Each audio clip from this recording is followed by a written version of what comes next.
Okay, what I did is I created a report that lays out the 7 things that most people most commonly do that makes their art look amateurish. And here's the thing about it is, most people whose art looks amateurish, they don't even realize it looks amateurish. And I'm going to tell you my story about that in a minute. But and it's just because you can't see beyond where you're at in your art, okay?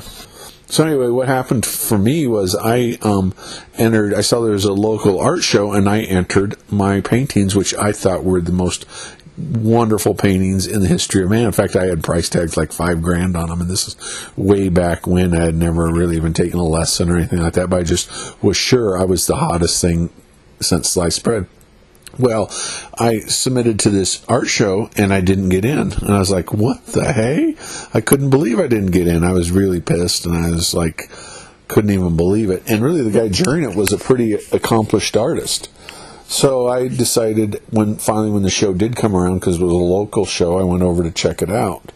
And I got into the show, and I was just amazed at how good all of the art was in that. And really, it had a weird effect on me. First, I was totally depressed about it, and I didn't paint for 3 months because all this time I thought I was much better than I really was.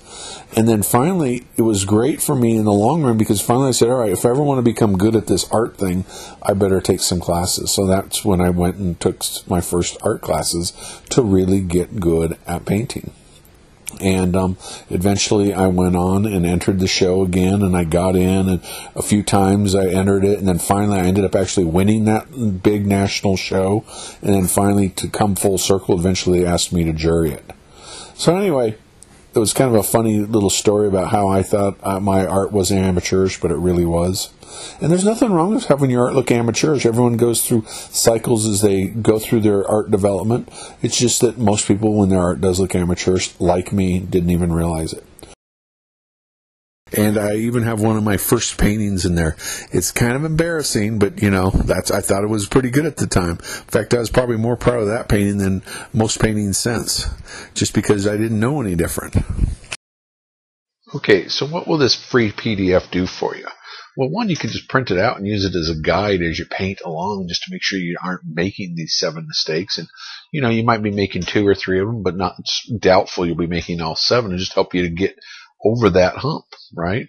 So be very easy to use it. And so the next thing you just do is go to my site, click on it, and put your name in, and I'll email it to you. No charge, nothing like that. Just and then I'll send you a couple other videos to go with it. All right? Thanks, and have a great day.